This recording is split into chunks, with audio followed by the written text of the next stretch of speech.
Hello and welcome to the Chattercave podcast, where we break down and review movies, TV shows if we have the time, video games if we've done ones we need to talk about, and occasionally talk random crap. I'm your host, Thomas Hughes. I'm joined by the lovely Hayden, aka Licola, and today we're continuing on with our last of our kid friendly movies before we go into a month-long horror binge. Obviously last week we covered Mighty Morphin Power Rangers the movie, the 1995 released Power Rangers film, and today we're going to be covering, it's not a sequel, Turbo, a Power Rangers movie released in 1997. This one, unlike its predecessor, is actually linked to the TV show because it's basically the pilot for Turbo. It's set between the ending of Zeo and obviously the beginning of the Turbo series, which is why they're still technically, up to a point, Zeo Rangers, as proved by Kat, and she tries to Zeomorph and then hits water and gets cancelled out. Does that make sense? I don't know, maybe it's because it got interrupted because it wasn't finished. I don't know. Maybe water fucks with it. Maybe because she's a cat. And like, meow! I just assumed she did it to save herself and revert back. Yeah, but when you just stay in suit. I don't know. Who knows? Obviously this movie follows the Zeo Rangers as they basically are preparing for a martial arts tournament to save the this building. A building. The shelter, I think they kept referring to it as. I think that's where the kids stay. It might be like a youth place. Oh, I guess he's like, orphan. Pretty certain you see his dad him. You see his dad, or you at least see. They're making it out to him like he was an orphan, like You see some sort of parental figure, like someone reasoning in space when he comes back. He comes back for one episode of In Space. I don't know. Where he goes into space with his car. Makes sense. I swear he's got some sort of, unless it's basically adopted, as I can't remember. It's been a long time since I watched these ones because they're making it seem like that the one that got knocked out was the only family he had. Oh, Rocky. Yeah. Poor old Rocky comes in to replace Jason, gets replaced by a little kid because plot reasons. You gotta make a, kids think they can be heroes. Yeah, the word that's what I was trying to think of. There's a natural thing I was trying to think of. They're like, I'm trying to remember the word now. It's a character they can put themselves in. Yeah, basically, and that's just him. Obviously, as well as trying to prepare for this martial arts tournament to earn some money, they're also obviously having to deal with Marigo. Willow too. Having to deal with Marigo, who's basically Willow, because he's a wizard and he's tiny. A little was a dwarf, hairy dwarf. Basically, a little Willow. Hairy dwarf with his wife, and the little hairy dwarf with his baby. They're trying to deal with him because the evil Divatox is after him, trying to unlock the island where her soon-to-be hubby's going to be. And obviously this is their journey from becoming Zeo Rangers into becoming Turbo Rangers. And there's a lot less action than the last one. Yes, it definitely feels dragged. There's a lot less than... It definitely reminds me of the new movie, that it chooses certain moments to do it. So it has like the fight scene in the middle of the movie, and it has a fight scene at the end of the movie before a Zord fight. Anything before is not really present. Again, as I say, like the new movie.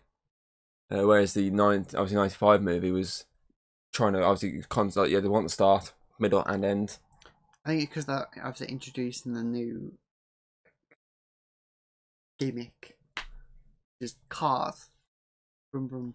Yeah, because this is adapting. Fuck, which one is it?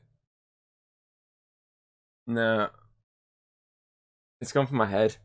I can't figure what it's called off the top of my head. Oh, fuck. Give me a sec. I'm definitely. I can't remember which Sentai it's called off the top of my noggin. Car Ranger or something like that. Wow. If it is, will you laugh? That are quite correct, and it's like a really dumb name. I'll do it for you. Turbo. Turbo adapts. Come on. Car Ranger. Car Ranger. It adapts Gekiso Sentai Car Ranger. I was right. I thought I was right. I thought it was like a really obvious one. Obviously, yeah, it's adapting that, and I actually like the fact that they've done the pilot as a movie rather than within the show. Yeah, that makes sense. That's actually quite interesting and a decent idea. Because obviously they could have just done it as an episode or two, like they usually do. Because they usually do like a 2-part episode at the start of each series. But instead, I like the fact they adapted the movie and then did like I think they did like a 2-part, just like recapping some of it and obviously catching everyone up if they didn't see it. It's like, oh yeah, we know this because of this. So I did like that, and obviously this is obviously our first introduction then into the world of Turbo, which is cars rather than dinosaurs, which is the original series, or basically like Egyptian themed, like the second series. Because Zio was very Egyptian themed in terms of the Zords, like the Sphinx, and it was like a mixture. Because obviously one was like like a bull. It was like a mixture of like stuff. But more of a monitor. Might have been. So it could be football with that. Yeah, I definitely remember the Sphinx Zord. But yeah, it's obviously this is our first introduction into this new world, and obviously this is our first introduction to the new character, and fully new characters if you never got to see. Oh well, Cat came into it in Mighty Morphin, so obviously you had the entirety of that, and obviously Tanya, obviously replaced Aisha, came into it at the end of Mighty Morphin, at the beginning of Zio. So this is more of a just an introduction movie. Obviously the replacement for the now broken necked Rocky. Who can I say, like, how the fuck did he miss that guy's hand and somehow jump all the way over the rope? Like, he jumped up, completely missed it, and somehow managed to fly over the rope to the right of him, but he was nowhere near it. Plot, that was it. That's the reasoning. I knew it was something. But yeah, again, just like Mighty Morphin, Turbo wasn't a big one for me. Like, a lot of the original ones weren't massive, but I still watched them because obviously Turbo was the one then where Tommy finally went out of it. Obviously, him, Kat, Adam, Tanya, and yeah, obviously Rocky's already gone out of it, so I can't really count that. And obviously, basically all of them apart from Justin. Okay, They all went out of it about halfway through, just over. Oh, well, Justin stays on then? He stays on to finish the series. The rest of them went out of it and also got replaced with TJ, Carlos, Cassie, and PJ Duncan. Yeah, sure, PJ Duncan. No, I can't remember her name. They're the bikers. Not them. Is Cassie the Asian one, or is she? I can't remember. I'm missing one, but basically they all get replaced in like a big episode of a new team, which is why if you remember the Wild Force big crossover with the Red Rangers, why there's a different guy as the Turbo one. He was the bald guy. That guy obviously was one who replaced Tommy. So obviously this is the beginning of the end of a lot of the OG ones. Because yes, we've only got 2 OG ones left, really. Well, 3 if you count Cat. So this is their last big hurrah before the series begins, and then they eventually get written out of it. We get obviously him back. Obviously, Kimberly and Jason come back. Obviously, Jason not part of the last one, since Rocky was the Red Ranger at that point, whereas Kimberly was still pink. Obviously, it's nice to see both of them back, and then being really evil, with red eyes. Kimberly, but being kind of like a bitchy evil person, and Jason being like this really monstrous evil person. This woman's mine. Like that kind of evil. So it is interesting to get them back, and it is nice, obviously, to see Bulk and Skull one last time humanoid before they get turned to chimps in the actual Turbo series. Because there's actually an entire episode where stuff keeps getting nicked, and in the end they end up tracking it all down to the juice bar, which is now run by the copper. And then they find like monkeys of him, but you can't hear. Obviously, as an audience, you can hear them talk, but as the characters, they can't hear them. So obviously, as an audience, you know it's Bulk and Skull. Whereas, as obviously the characters, they just like, what are these monkeys? What are they doing? Because you can obviously actually hear them like talk and everything. Like a bit like Stewie in a way in the first in Family Guy. Yeah. At the start, only audience. We hear him. But then afterwards, people start hearing him. Yeah. Bit like that. So obviously this is their last time as coppers, before they become monkeys. Then again, it's the last time their chief. The last time he's a copper before he becomes a juice bar owner. Because obviously he takes over Ernie's. Obviously Ernie was the juice bar guy from the original series. Obviously he takes over his place. And keeps monkeys. Which are actually the two people he hates most in the world. Who in this get turned to a German guy and a Spanish guy. Because they got their minds wiped, and somehow mind wipe means they become German and Spanish. Comedy more. That's clearly just for comedy. Like there's no reasoning behind them becoming obviously other nationalities, but comedy. And it works because they both are idiots and somehow get away with stuff again. Like, oh, look up there. Everyone looks up and they manage to run away. I do love them as characters. They are idiots, but they're funny. Funny idiots. But yeah, obviously, the only ones mainly is main team members that come back from the last one is obviously Adam and Tommy. Because obviously you can't really count Rocky because he goes out a bit basic at the start. And Kimberly, she's like a side character. So they're the only two from the first one to come back, realistically. Which is funny because obviously Tommy and Kim are the only ones who've been in all three films. Because obviously they're in the original, they're in this one, and they cameoed as random strangers in the new one. When everyone's like getting the phones out, taking pictures of the Zord as it's dancing. That was them too, yeah. That was obviously Amy Jo Johnson, who most recently directed a couple of episodes of Superman and Lois. She did a few episodes of that directing. And obviously Jason David Frank.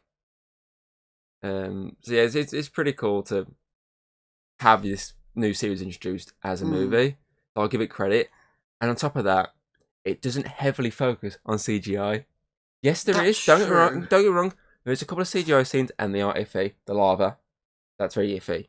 Because obviously people are getting dangled over it and it's iffy to look at. The fire explosions. Yeah. But it's not reliant on CG as the original movie was. Because the fact behind this, literally I was reading it in the trivia on IMDb, because since this needs to be like the show, since it's the pilot for the show, they need to get everything exactly what they were doing in that. That's why this feels like an extended episode rather than its own little movie. It definitely feels like, because I think it's an hour 40 or something like that, 30, something like that, so it's a full-length movie. It definitely feels like an 24, like a 5-part episode, rather than just like a movie.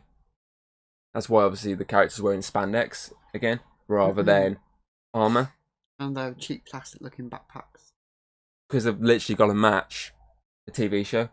Because that's probably the most budget they'd get for a backpack from the TV show. Yeah, would be something that looks cheap and tacky like that. So it makes sense to why they'd have some of this. And on top of that, the Zords and the monster at the end are practically done. Or toys, basically. No, the people. Well, fighting, yeah, but when they actually combine. Oh, when they combine, it's obviously a mixture. I think some of the shot is from the Car Ranger. I'd because some of the shots do look a bit different compared to Yes, the actual. like the actual. I mean, there's an even shot of it when it like a bright light to transform it into something else. Yeah. I believe that their footage is from Car Ranger, so that definitely makes it feel more like the TV show, which I do like. I do like that they've gone out the way to try and capture the TV show as the movie, so they can use it as an extended pilot. That for me is like a lot of effort to get it right. I do like that. As I say, I do like the fact that it's more practical than digital. Obviously, even your end monster, that's a practical person inside the suit, rather than two giant CGI bugs.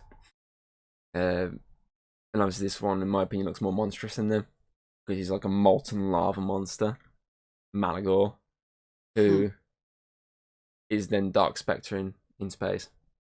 Is like a giant space being. I think I can't remember if he's related or not, but it's been a while since I watched In Space, and I can't remember if they explained if they're related. But yeah, I like again that we've got a very over the top villain. Obviously, it still feels 90s villains. So we got Divatox in this time, who obviously, unlike Ivan Ooze, she gets carried into the show. Yeah. She's the main villain of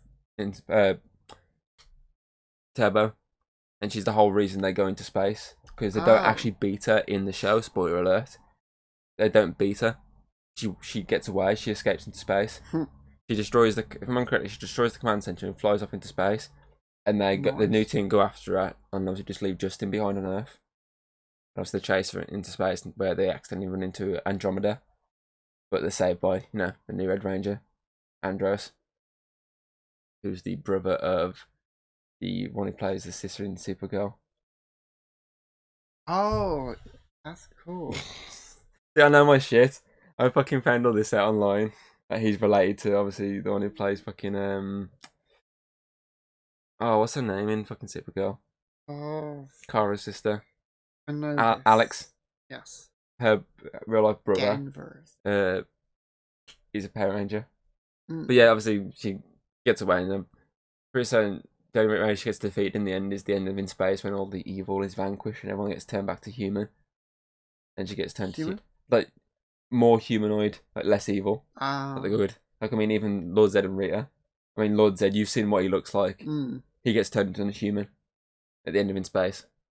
Okay. But I do like as well with this, they get the cameo of Lord Zed and Rita. Obviously, because Divatox calls them up. It's like, oh yeah, I know you've been dealing with the Power Rangers, Can you give me an advice? Yeah. If I had the way of beating them, you think I'd be sat next to this fucker here? It's just because the Lord Zed with a fucking face mask on, snoring his head off. His brain off. I do find that funny. But yeah, obviously, Divatox is a pretty decent villain. And again, she's got this quirkiness. Like Ivan Ooze, it's over the topness. I don't think she's as over the top as Ivan. I think he definitely is a lot more over the top than she was. More comical villain, like very cartoony villain. Yeah, where she's more. How would you put this? She yes is comical, but she's not over the top comical. Not cartoonish. Yeah. She feels like a Power Ranger villain. Yeah. Whereas the one felt like a cartoon villain. Yeah. And they both work in their own movies. Obviously, because that one felt a lot of times more, especially the CGI, more cartoony. Whereas this feels more like Power Rangers. Power Rangers, if it was adult made, really. Cause that costume she wears. Boobies. Very tight and dominatrix. Like I said, he's very dominatrix looking. But that's what I mean with this as well, because obviously they could have used any villain like they did with Ivan Ooze, threw any villain in, and in the main show brought her in as the villain. But I like the fact that they introduce her into this, and then slowly, obviously, convert her into the actual show. The only weird thing I found with this is I don't know why them two were diving at the start anyway. It just like cuts to her in the water. It's like, hey, look, we found two humans. Oh, they're coming towards us. Why were they going diving? Like, Bulk Squad makes sense what they're doing because they're coppers. They were patrolling. It looked like they were just going diving and like looking at what animal, like marine life. That's what it looked like. To be fair though, like at first I didn't know that they were. I thought they were just part of the actual Randos. team. Like I thought they had a whole mission. Oh, Because it was quite hard to keep track of the film. We'll be honest. I don't think it's that hard to keep track of. It was for me. That's good, you. I was like, what's going on? That's good, you. I don't think it's hard to keep track of. See, I need a lot of like green light to remember stuff. But yeah, it's definitely entertaining in my opinion. There is some stuff that just slow down a bit, but I mean the whole boat sequence is quite cool. Like the turtle monsters, the whole obviously fight at the end is pretty cool. It's obviously just in between. It is quite slow at times, but it is definitely a good way to kickstart Turbo or shift into Turbo, as I like to say. Because this is the first time we get to hear the theme song. That's true. Because obviously the other one they did like a remix of the Mighty Morphin song, whereas this is the song that you actually get in the show. Obviously, it's slightly cut into pieces to get like a 20-second intro out of it, but it's the first time we get to hear it. Obviously, the first time we get to hear it is when you see the dust cloud, you see the cars racing at the dust cloud, and then they're like name dropping all their cars, and then the next one is like shifting turbo, it's like do do do do do do. And obviously you get it at the end when the Zords come in together. And then the end credits, you get the actual full-length song in, which as I say, then gets chopped up in the actual show to make a 20-second intro. But yeah, it's pretty cool. It's definitely, again, a thing of its time. Very 90s. I mean,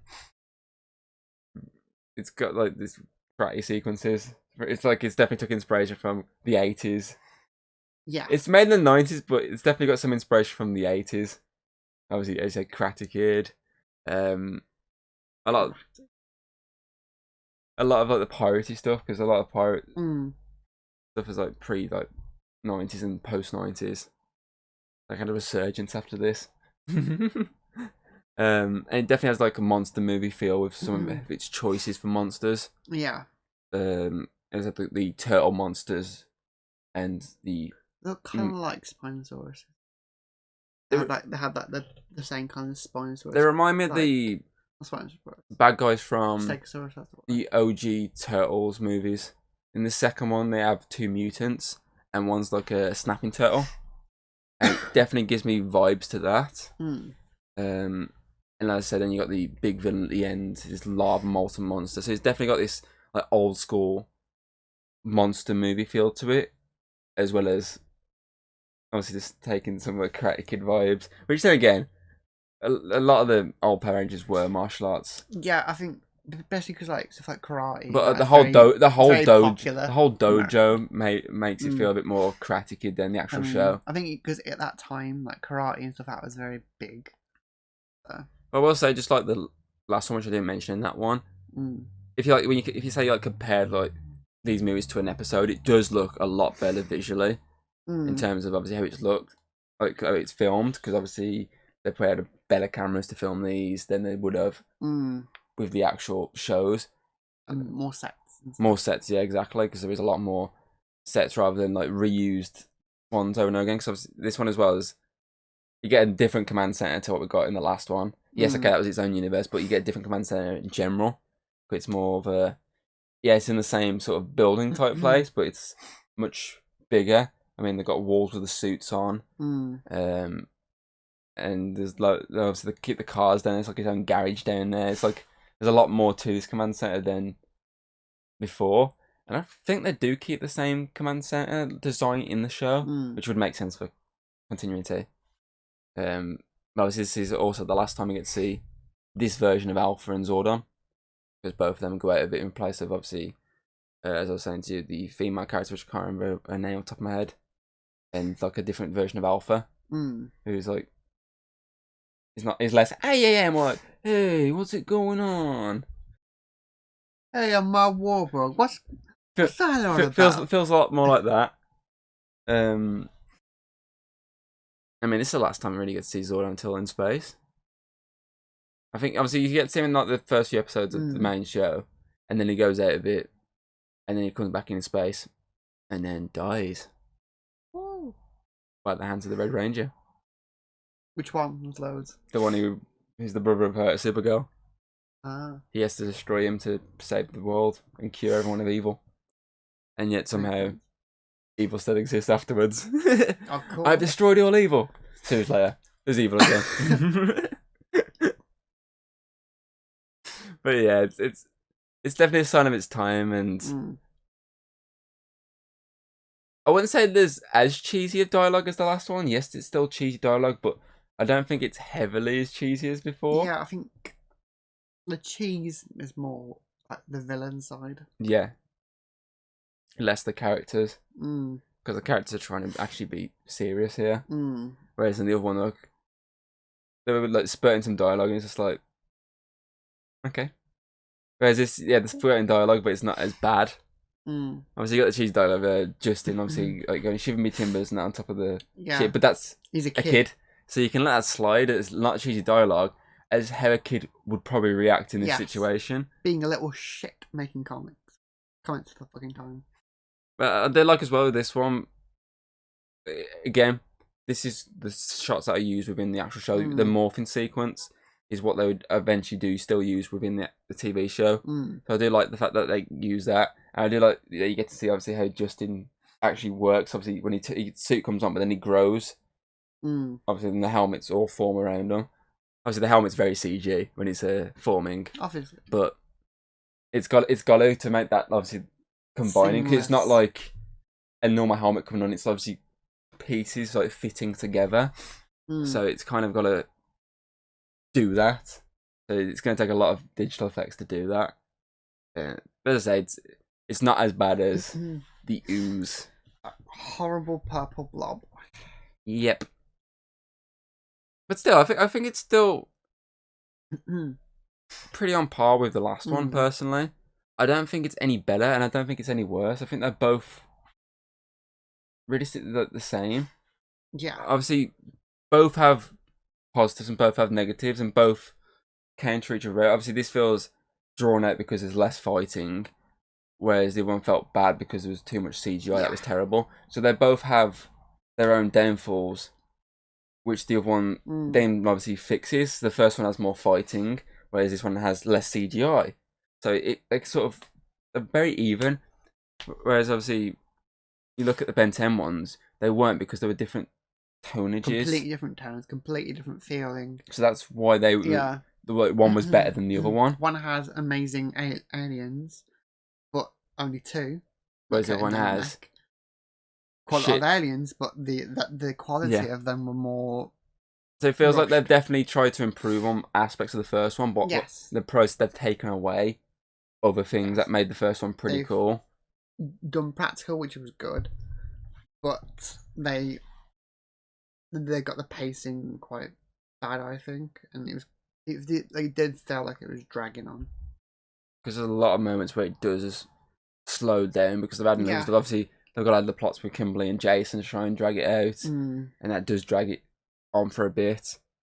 Because obviously you got these like multiple different groups of people trying to deal with different stuff. Obviously you got the villains, you got the heroes, and you got obviously they say Jason and Kimberly as well. So you got 3 different like plot points trying to combine into one, whereas that does make it feel like it's dragged a bit at times. So I will say I do agree. It does feel like it's dragged, but that's because of the less action. Yeah. Whereas the first one has the more action, so it doesn't feel like it's dragged. It feels like it's flowing very nicely down the way. Whereas this doesn't. It's like flows too much, bigger waves.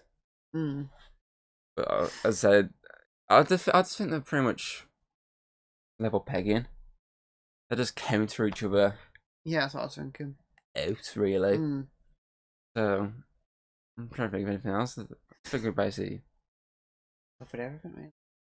I mean, what's your thoughts on the kid being a ranger? I mean, it's different. It's a very interesting gimmick because obviously, like we say, it's kids can sort of get behind it. He's basically an insert character. That's what I mean. He's basically the audience. Yeah, the audience. That's me. It's someone that kids can go, I can be just like him. I can dress just like him and be like him before he becomes bigger. Yeah. So it's probably work really well with marketing. Oh, probably, yeah, absolutely. You can sort of like push him a lot more. Yeah. Front and centre and be like, hey, you can beat this kid. It's like how Ben 10, it's a 10-year-old kid with alien powers and shit. Kids like eating that shit up. Exactly. We were those kids. Up in the middle. Okay. You think of anything else? Like we covered everything. The practicals, less CG, characters still the same.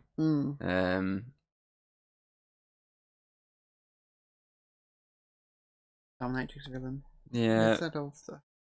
Music still is Power Ranger. Yeah, it's less movie Pop Power Ranger. It's more like a normal TV type show music. Guitar riffs and go Power Ranger. And we get the karate scene at the end. Where they're competing very quickly for the money. But now since Rocky can't do it, Jason's in there. And they win. Whoa! Won a big check. And we freeze frame on the kid with a trophy, because that's you!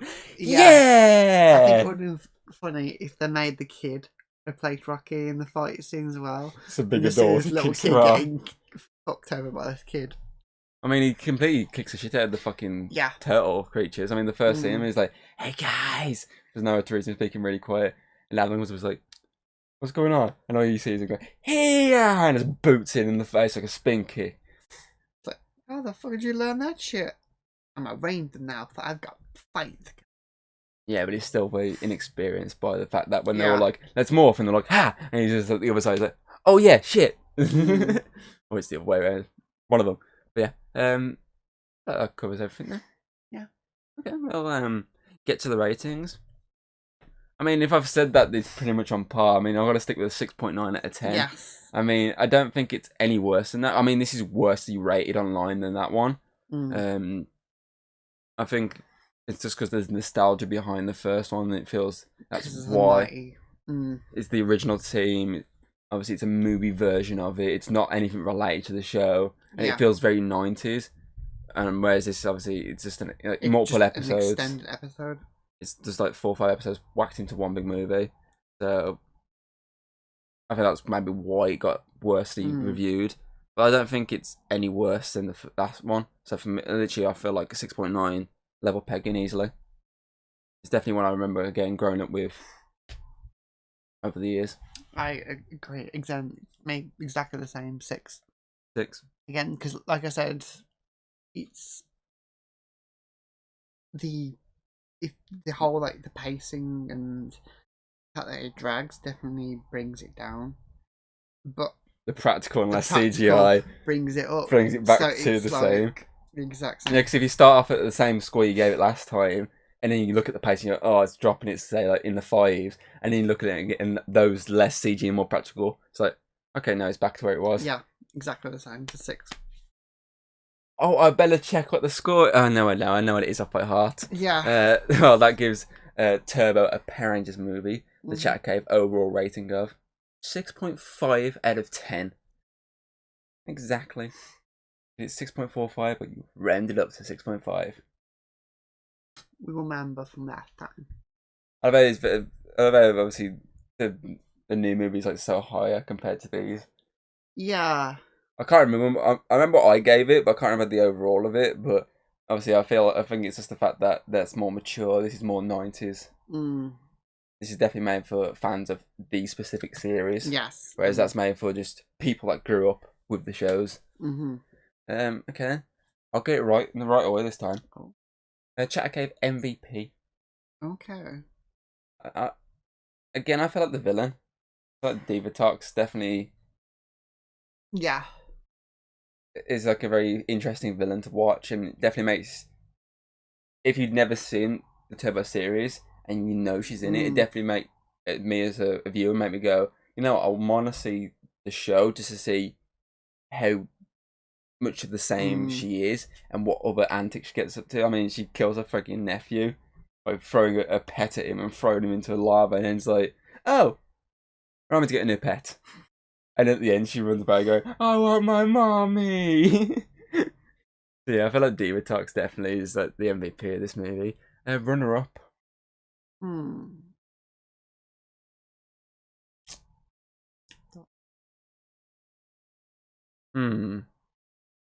All the characters are basically the same as they are in the last Yeah. one, and none of them heavily stood out. I was the only one that stands out really is Justin, just for the fact that he's new and he's a little kid. It's a quid. Obviously, Kat, she's new into this movie compared to the last one. Yeah. Tommy is the main character again. He's just the same as he was in the last one. Exactly. So we just did the same we did last time. It's level pegging. Remember the villain as the MVP. We went runners up last time. Yeah, you need them again. There's no one else that really stands out. If you They're want. the comic relief again. I mean, for some reason he's fighting over mustard with a hot dog that doesn't exist in a bun, then exists in a bun.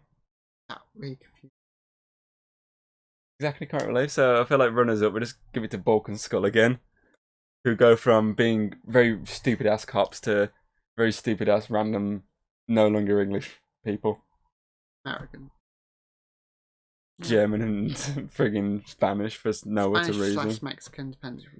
Yeah, it's got that very senor. Yeah. Like a Puss in Boots style. Mm. He definitely feels Puss in Boots, whereas he just feels like sort of stereotypical. They basically both feel stereotypical to what they're trying to be. Yeah. Which is very 90s. Stereotypical. Gosh, 90s. Casual racism. But yeah, they're the only two that stand out. I mean, for some reason they get really white hair afterwards. And it's the bit on the beach where they're watching Kimberly get abducted and like, could we help her? Or should we just relax on the beach? Yeah, they turn around and all of them behind him is like, uh-oh. Yeah, let's just give it to Bulk and Skull. There's no one else that really stands out realistically. Okay, then favourite moment. There's a few moments that I do like. I'll give it to the first fight when they're morphed as Turbo Rangers.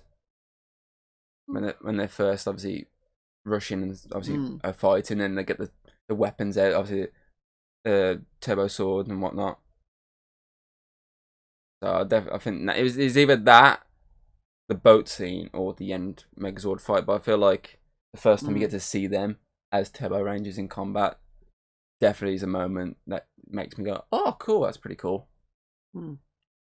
I'll say the boat, because honestly, I think the turbo design looks shit. But that's you. I like the boat scene. I mean, the outfits. Yeah, and the weapons. Look goofy as hell, I like them. You expect it's a kids show? I don't know, but it's... And I think the Omniverse watch looks goofy and stupid. You're weird, so... And so are you. But the boat thing was good. Because you could see Tommy, like... Very horror. The kid, can't remember his name. Justin. That's the one. Yeah. He starts off like it's gonna be horror-y, and then it's just like them kicking the shit out of them and abusing them. And like the one bit when Tommy goes boo and the freaking shits himself.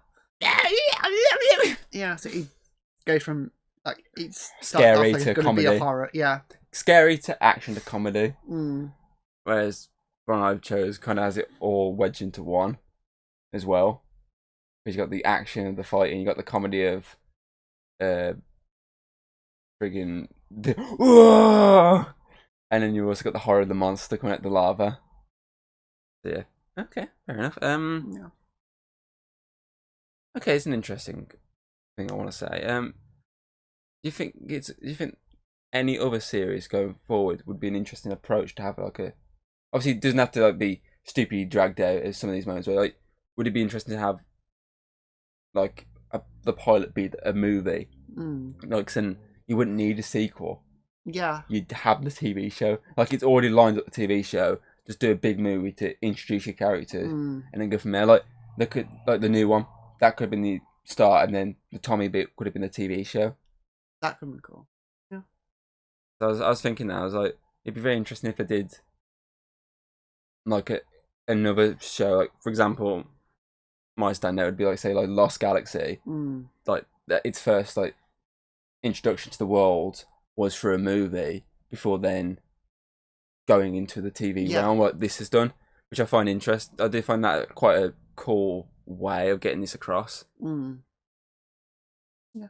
Okay then. I think that basically covers everything then. Any questions in the comments below? And if you think they should attempt something like this again, a movie then into the TV show, put your thoughts on that. That's the idea in the comments below. Yeah, so that's it for the Check Out podcast. Next week we're starting essentially a Carpenter themed month. John Carpenter, the director, not like carpentry. Isn't John isn't that the guy that goes to Mars? That's John Carpenter. Oh. It's a theme. He's not directed. We're not going to cover. We're literally only covering 2 films he's ever directed. Okay. 2 of the films he's directed. The rest of them are directed by other people, but he's like a producer, and obviously it's based on things he's done. So obviously next week we'll be covering. A lot of these are named the same. Like the first 4 we're doing, in the blocks of 2, they're literally the exact same name. We're going to covering the 2011 The Thing movie, the prequel to the classic John Carpenter flick from the 80s. Obviously, the more modernised take on it, but yeah, it's set before the 80s version. It's got good and bad. Special effects being bad, but continuing perfectly into the original. Good. So yeah, we're gonna cover that next week, and you can probably guess what we'd follow up that with. And then we have the original. You kind of looked at that, and that's coming soon. So that's after. That's after. That's what I thought. That's after when we do a block of them because of a new one coming out.